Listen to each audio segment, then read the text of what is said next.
Yo, what up? My name is ZuriKey, and last time on ZuriKey, Megaman 2. A game so infamous that its very name sends elders into a fit of trauma, never to recover. A game so feared it makes babies cry, the blind see again, and the dead shake amongst their graves. Some say Mega Man 2 was the very reason for every global disaster that's ever taken place since the year 1988. President Ronald Reagan described it at the time as the single worst thing to hit the world since illegal narcotics and Bubsy for the Super Nintendo. Reports say that every child who received Mega Man 2 when it first hit the shelves were never to be the same. Studies have shown that— What?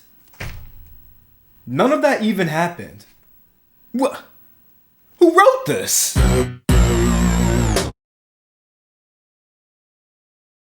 So, last time we talked about Mega Man 1. I said how I believed the game was a great first start, but definitely had not aged well compared to later entries. But if Mega Man is anything like Sonic, the second entry should generally trump the first in all categories, right? Well, ladies and gentlemen, Mega Man 2. Yeah, I only have the Japanese version of the game, but look at this box art. It could be better. Oh my gosh, 1 minute in and he's already complaining. It's not bad, but it's just Mega Man on a gray background, and I don't know, I just wish it was a little bit more colorful. Let's see what the American box art looks like.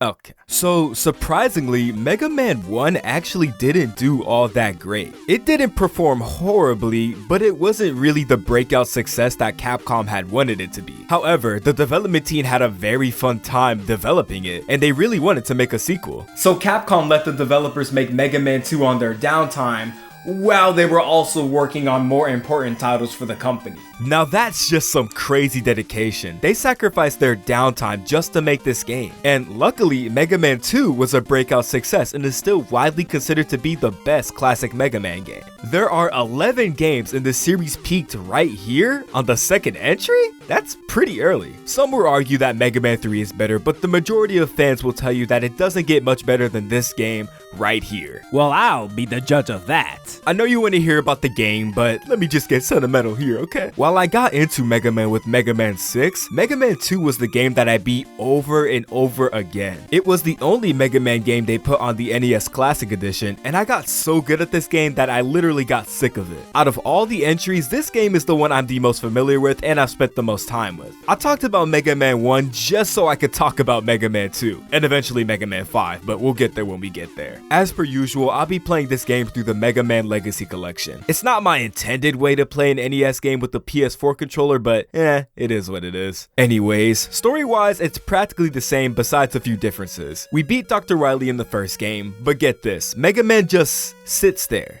and he stares at Dr. Wily, and then he runs away. So no duh, he came back with 8 new Robot Masters. What did you think would happen? You thought that little stare would stop him from coming back? You must like doing the same thing over and over again, huh, Mega Man? Seeing as you made the same mistake 11 times. Look at you, you look like the Tin Man from The Wizard of Oz. Okay, well we know these games aren't exactly known for their plots, but yeah, same gist as last game. Beat every Robot Master, go through Wily's castle, and defeat him. We have an additional 2 more Robot Masters than the last game, and these were actually not designed by Capcom, but by fans. Yeah, so Capcom actually held a competition where players at home could submit drawings of potential Robot Masters. And if Capcom thought they were good enough, they'd be put into the game. This became sort of a tradition for every Mega Man game that started right here, which is super cool. Imagine having your own idea for a boss, drawing it, and then having that drawing be put into the actual game, forever immortalized in Mega Man history. That has to be a crazy feeling. Here's my submission. I'll call him ZuriMan.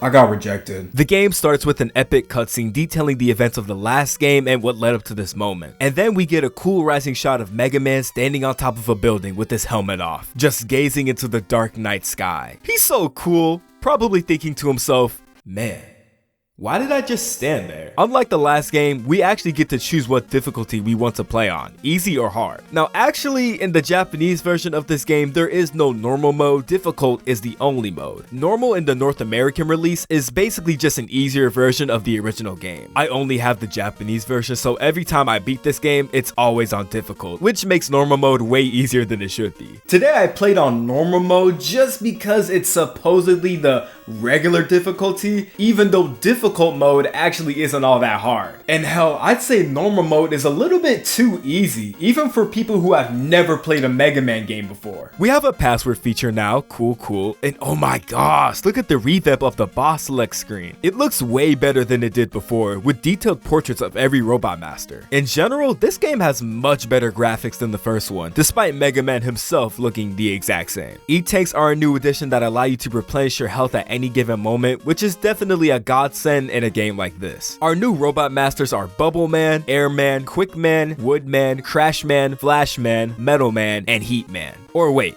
wasn't there already a Heat Man in the last game? Now, with the right ability, each Robot Master should go down fairly easily, except for Heat Man. Alright, my bad. This guy's name is Fireman. Now, you always want to start with Metal Man. The reason why being his stage isn't too hard, and you get the Metal Blade.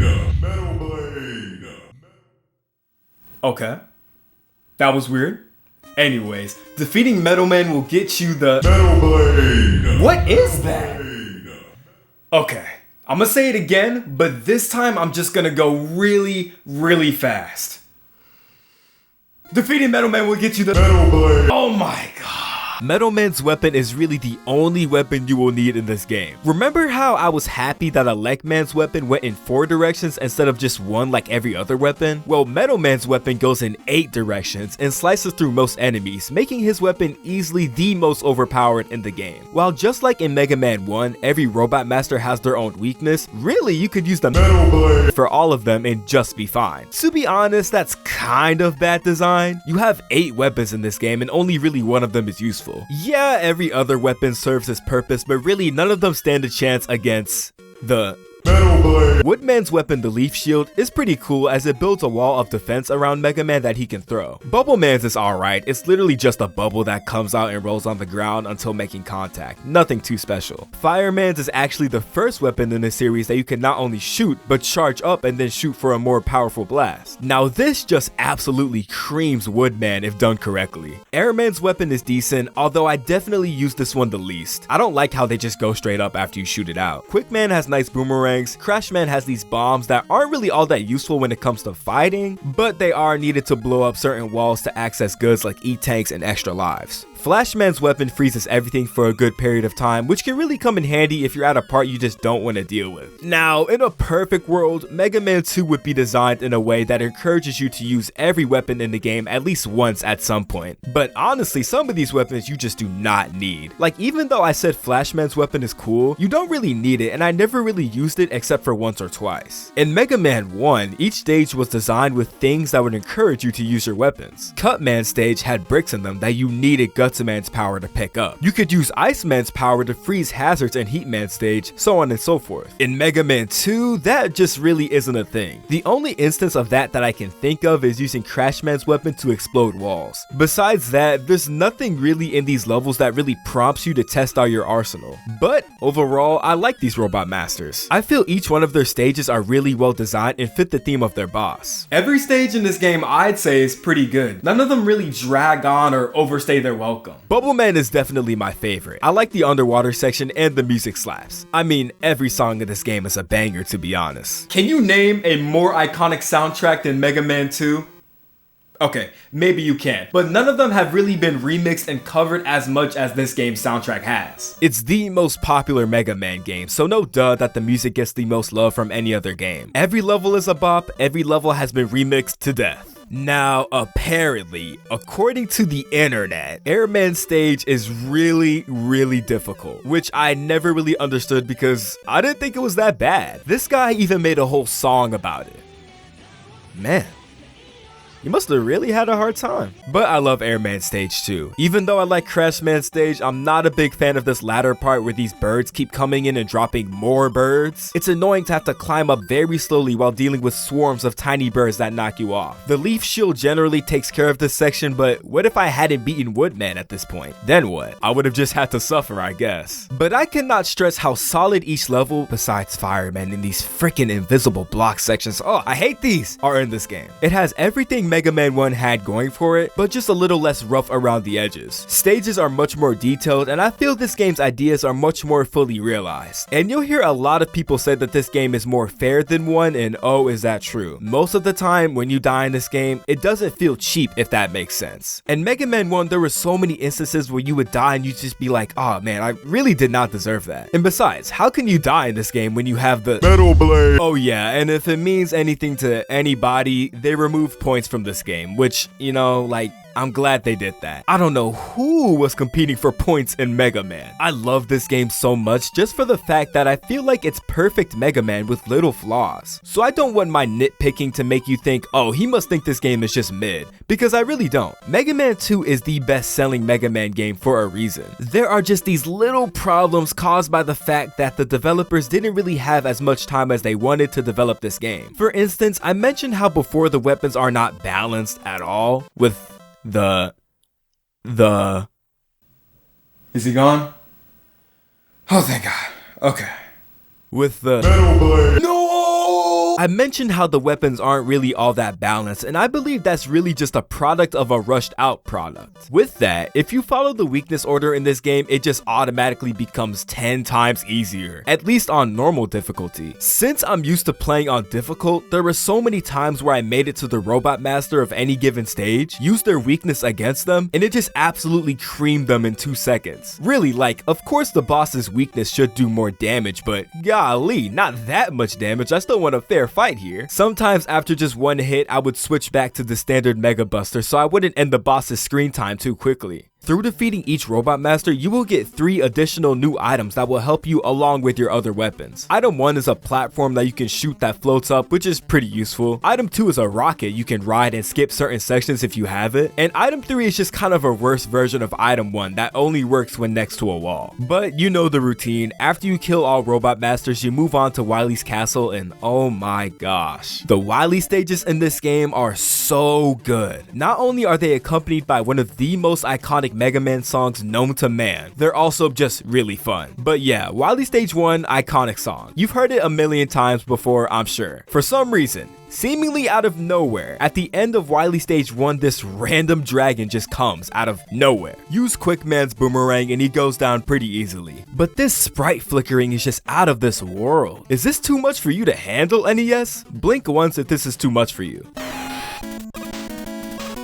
Oh well. I didn't mean blink that much. Stage 2's boss is pretty easy. Stage 3 has us go up against this Gutsman lookalike called Guts Tank. And believe me, this won't be the last time we'll be seeing Gutsman again. Stage 4 I really like because it has these sections off the ground that you can fall through, so you kind of have to strategize your jumps and memorize where each pit is, which is a neat challenge. Unfortunately, that's where my praises for Stage 4 end, as this stage's boss is so not fun. So you need to destroy these 5 orbs, and we have 5 walls around them. But you see, not every orb is being guarded by a wall. You can only destroy anything here with Crashman's weapon, but the stage is designed in a way where if you miss one shot of Crashman's bombs, you will be one shot short of beating this boss. Now, I get what they were going for in making the player think about what walls they really need to blow up and what walls they don't, but this just doesn't really work well, because if you miss one shot, can't beat the boss, have no choice but to die, and then when you die and come back, your weapon doesn't replenish. So then you basically have to get a game over and get your butt all the way back to this boss with full weapon health, and just hope you don't mess up again. Because when you die and don't get a game over, your weapons don't replenish, this boss is poorly designed. I get what they were going for, but it could have been executed so much better. But we make it to the boss rush, which is a little bit more organized than it was in the first game. Metal Man goes down with one shot from his own weapon.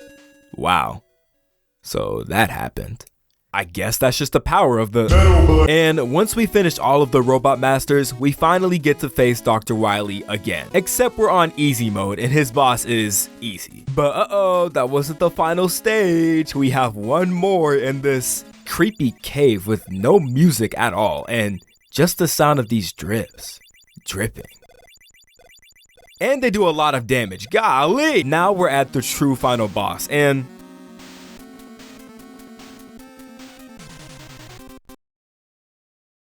oh, This is what we're doing now? For some reason, the only weapon that hurts Dr. Wily's alien form is Bubble Man's. And this boss is also painfully easy once you know that. Turns out Dr. Wily didn't actually go all alien on us and was just using a computer to control the illusion. With that, he hops out and pleads for Megaman to forgive him, just like last time. Now, Megaman has 3 options here. He could either A, kill Dr. Wily, B, have him arrested, or C, just leave. Make your choice.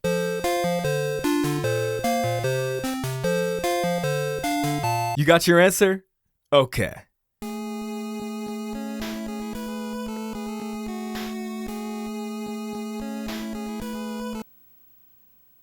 I'm done.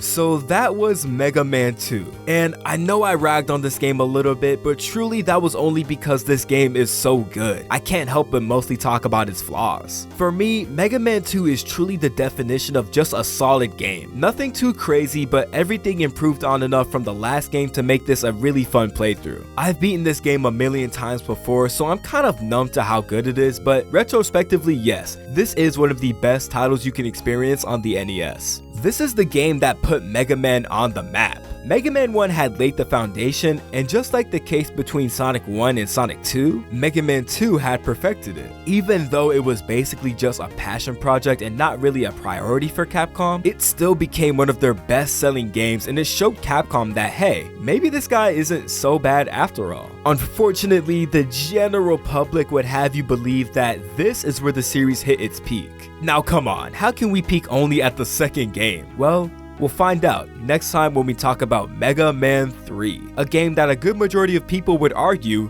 is even better than Mega Man 2. How can Mega Man 3 be that good when the previous owner treated it like this? It's almost like the previous owner started clawing at the cartridge out of anger and frustration.